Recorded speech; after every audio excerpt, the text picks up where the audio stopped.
are not in competition with any people.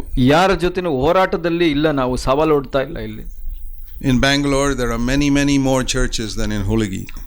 ಬೆಂಗಳೂರಿನಲ್ಲಿ ಹುಲಿಗಿಯಲ್ಲಿರೋದಕ್ಕಿಂತ ಬಹಳಷ್ಟು ಸಭೆಗಳಿದೆ. We are not fighting with them, we are not in competition with them. ನಾವು ಅವ್ರ ಜೊತೆ ಹೋರಾಡ್ತಾ ಇಲ್ಲ, ಸವಾಲು ಹಾಕ್ತಾ ಇಲ್ಲ.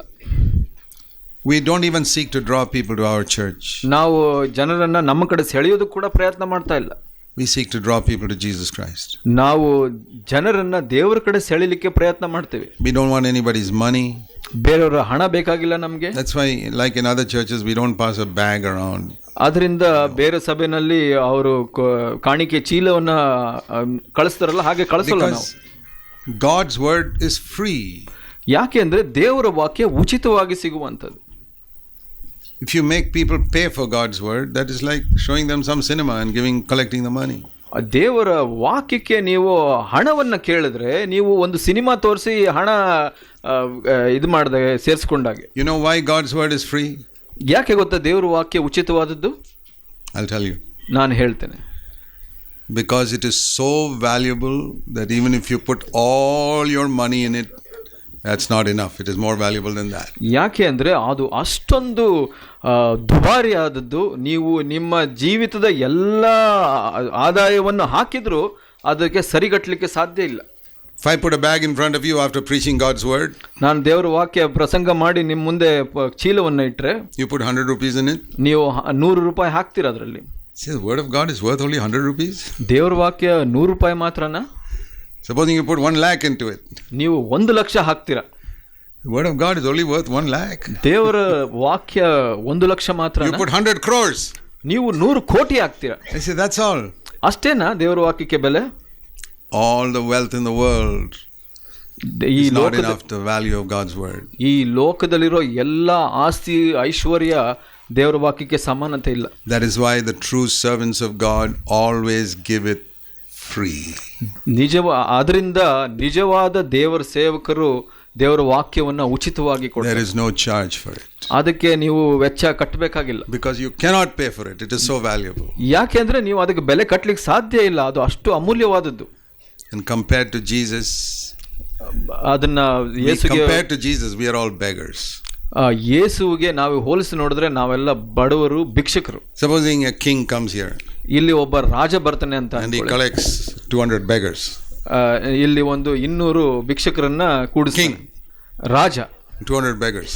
200 ಭಿಕ್ಷುಕರು. Will he collect money from them? ಅವರ ಹತ್ರ ಹಣ ಕೇಳ್ತಾನೆ ಅವನು? No. Beggar will collect from the king, but the king won't collect from a beggar. ಭಿಕ್ಷುಕ ರಾಜನ ಹತ್ರ ಹಣ ಕೇಳಬಹುದು, ಆದ್ರೆ ರಾಜ ಭಿಕ್ಷುಕರ ಹತ್ರ ಹಣ ಕೇಳೋದಿಲ್ಲ. So when a servant of God collects money, he is making Jesus like a beggar. ಒಬ್ಬ ದೇವ ಸೇವಕ ಜನರ ಹತ್ರ ಹಣವನ್ನು ಶೇಖರಿಸಿದ್ರೆ ಅವನು ಯೇಸುನ ಭಿಕ್ಷುಕನನ್ನಾಗಿ ಮಾಡ್ತಾ ಇದ್ದಾನೆ. No, Jesus is a king. ಇಲ್ಲ, ಯೇಸು ರಾಜನಾಗಿದ್ದಾನೆ. He is king of the universe. ಈ ಲೋಕಕ್ಕೆ ಒಡೆಯನಾಗಿದ್ದಾನೆ ಆತ, ಸರ್ವಶಕ್ತನು. He doesn't want your money, he wants to bless you. ಆತನಿಗೆ ನಿಮ್ಮ ಹಣ ಬೇಕಾಗಿಲ್ಲ, ಆತ ನಿಮ್ಮನ್ನು ಆಶೀರ್ವಾದ ಮಾಡಲಿಕ್ಕೆ ಬಯಸ್ತಾನೆ. That's why we don't take an offering in any of our churches. ನಮ್ಮ ಯಾವ ಸಭೆಯಲ್ಲೂ ಆದ ಕಾರಣ ಹಣವನ್ನು ಶೇಖರಿಸೋದಿಲ್ಲ. That is a reason for it. ಅದಕ್ಕೆ ಒಂದು ಕಾರಣ ಇದೆ. That's why we want to be different from all the other churches in India.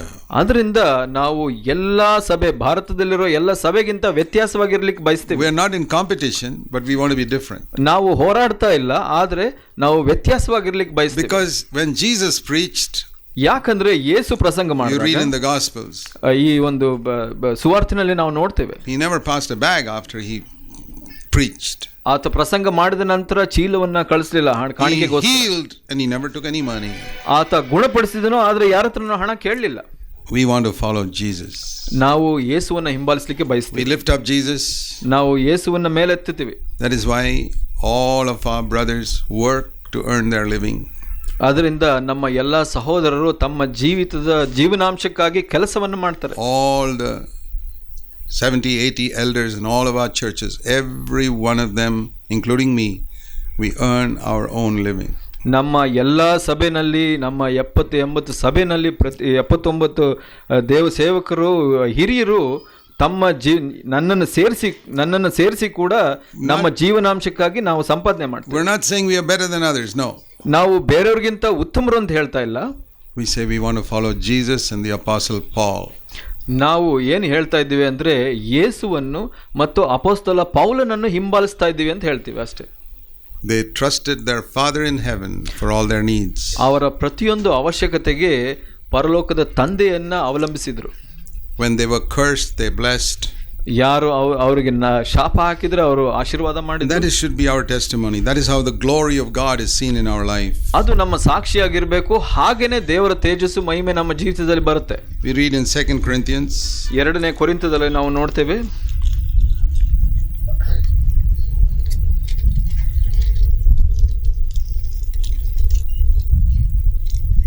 2 Corinthians chapter 6. 6ನೇ ಅಧ್ಯಾಯ.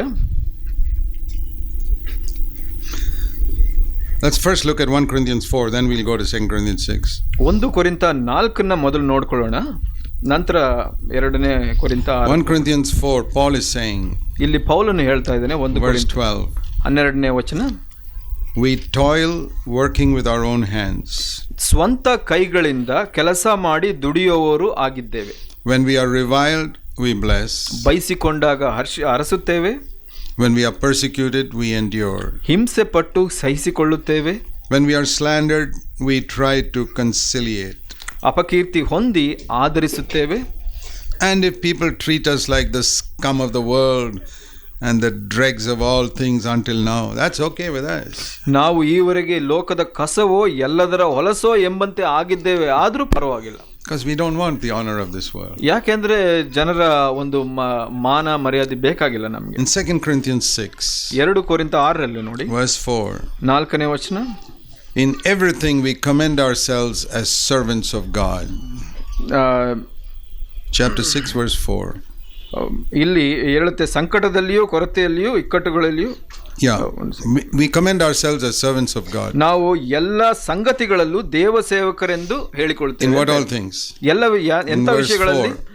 4ನೇ ವಚನ, endurance, ಸಂಕಟಗಳಲ್ಲಿಯೂ, in afflictions, ಕೊರತೆಯಲ್ಲಿಯೂ, hardships, ಇಕ್ಕಟ್ಟುಗಳಲ್ಲಿಯೂ, distress, ಪೆಟ್ಟುಗಳಲ್ಲಿಯೂ, beatings, ಬೆಟ್ಟುಗಳಲ್ಲಿಯೂ, ಸೆರೆಮನೆಗಳಲ್ಲಿಯೂ, tumults, ಕಲಹಗಳಲ್ಲಿಯೂ, labors, ಕಷ್ಟವಾದ ಕೆಲಸಗಳಲ್ಲಿಯೂ, ನಿದ್ದೆಗೆಡುವಲ್ಲಿಯೂ, ಉಪವಾಸ, purity, ತಾಳ್ಮೆ, knowledge, ಶುದ್ಧ ಮನಸ್ಸು, ಜ್ಞಾನ, kindness, ದೀರ್ಘಶಾಂತಿ, in the Holy Spirit, ದಯೆ, ಪವಿತ್ರಾತ್ಮ, genuine love, ಕಪಟವಿಲ್ಲದ Preethi, by the word of truth, ಸತ್ಯ ವಾಕ್ಯ, in the power of God. ದೇವರ ಮಹತ್ವ.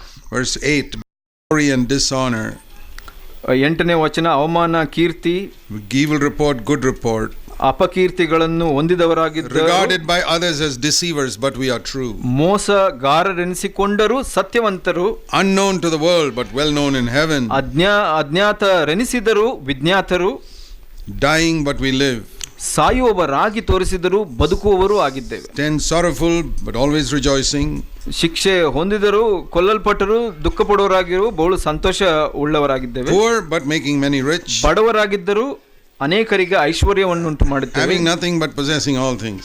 ಏನು ಇಲ್ಲದವರಾಗಿದ್ದರೂ ಎಲ್ಲ ಇದ್ದವರಾಗಿದ್ದೇವೆ. This is the testimony of a true Christian. ಇದು ನಿಜವಾದ ಒಬ್ಬ ಕ್ರೈಸ್ತನ ಸಾಕ್ಷಿಯಾಗಿದೆ. He only seeks to please God. ಆತ ದೇವರನ್ನ ಮೆಚ್ಚಿಸಲಿಕ್ಕೆ ಮಾತ್ರ ಬಯಸ್ತಾನೆ. As I said at the end of our life, my brothers and sisters, about everything you did, it must be written, he did as the Lord commanded him. ನಾನು ಮೊದಲೇ ಹೇಳಿದಂತೆ ನಮ್ಮ ಜೀವಿತದ ಕಡೆಯಲ್ಲಿ ನಮ್ಮ ಬಗ್ಗೆ ಹೀಗೆ ಬರೆದಿರಬೇಕು, ಕರ್ತನು ಆಜ್ಞಾಪಿಸಿದಂತೆ ಈತನು ಮಾಡಿದನು ಅಂತ. It's not a question of whether men think it is okay. ಇದು ಮನುಷ್ಯರು ಈತ ಪರವಾಗಿಲ್ಲ ಅಂತ ಹೇಳೋದ್ರಿಂದ ಅಲ್ಲ.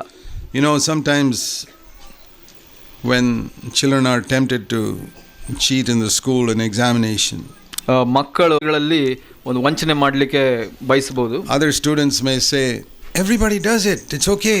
ಕೆಲವು ವಿದ್ಯಾರ್ಥಿಗಳು ಹೇಳ್ಬೋದು, ಎಲ್ಲರೂ ಮಾಡ್ತಾರಲ್ಲ, ನಾವ್ಯಾಕೆ ಮಾಡಬಾರ್ದು ಅಂತ. Our children will not do it.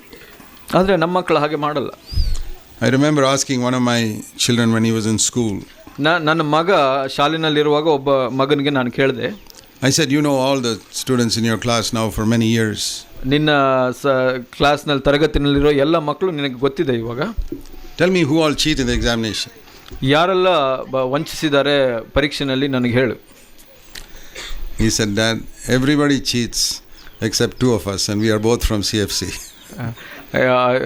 ಅಪ್ಪ, ನಮ್ಮ ತರಗತಿನಲ್ಲಿ ಎಲ್ಲರೂ ವಂಚಿಸ್ತಾರೆ, ಮೋಸ ಮಾಡ್ತಾರೆ, ಇಬ್ರು ಬಿಟ್ಟು ಆ ಇಬ್ರು ನಮ್ಮ ಸಭೆನಲ್ಲಿರೋ ನಮ್ಮ ಸಭೆ CFC ಸಭೆನಲ್ಲಿರುವಂಥವ್ರು. So that is our testimony. ಅದು ನಮ್ಮ ಸಾಕ್ಷಿಯಾಗಿದೆ. We would rather let our children fail in an examination than cheat and pass. ಮೋಸ ಮಾಡಿ ತೇರ್ಗಡೆ ಆಗೋದಕ್ಕಿಂತ ನಮ್ಮ ಮಕ್ಕಳು ಫೇಲ್ ಆದರೂ ಪರವಾಗಿಲ್ಲ, ನಾವು ವಂಚನೆ ಮಾಡಬಾರ್ದು ಅಂತ ಹೇಳ್ತೀವಿ. Our testimony is not what we preach on Sunday morning. ನಮ್ಮ ಸಾಕ್ಷಿ ಬಂದು ಭಾನುವಾರ ಪ್ರಸಂಗ ಮಾಡೋದು ಮಾತ್ರ ಅಲ್ಲ, but how we and our children live 7 days a week. ನಾವು ನಮ್ಮ ಮಕ್ಕಳು 7 ದಿವಸ, ವಾರದ 7 ದಿವಸ ಹೇಗೆ ಜೀವಿಸ್ತೀವೋ ಅದು ನಮ್ಮ ಸಾಕ್ಷಿಯಾಗಿದೆ. It must be written about us, he did just as the Lord commanded. ನಮ್ಮ ಜೀವಿತದ ಬಗ್ಗೆ ಹೀಗೆ ಬರೆಯಲ್ಪಟ್ಟಿರಬೇಕು, ಈತ ಕರ್ತನು ಆಜ್ಞಾಪಿಸಿದಂತೆ ಮಾಡಿದನು. That's why even in the church, because we want the glory of God to rest upon our church. ಯಾಕಂದ್ರೆ ದೇವರ ತೇಜಸ್ಸು ಮಹಿಮೆ ನಮ್ಮ ಸಭೆಯಲ್ಲಿ ನೆಲೆಗೊಳ್ಳಬೇಕು ಅಂತ.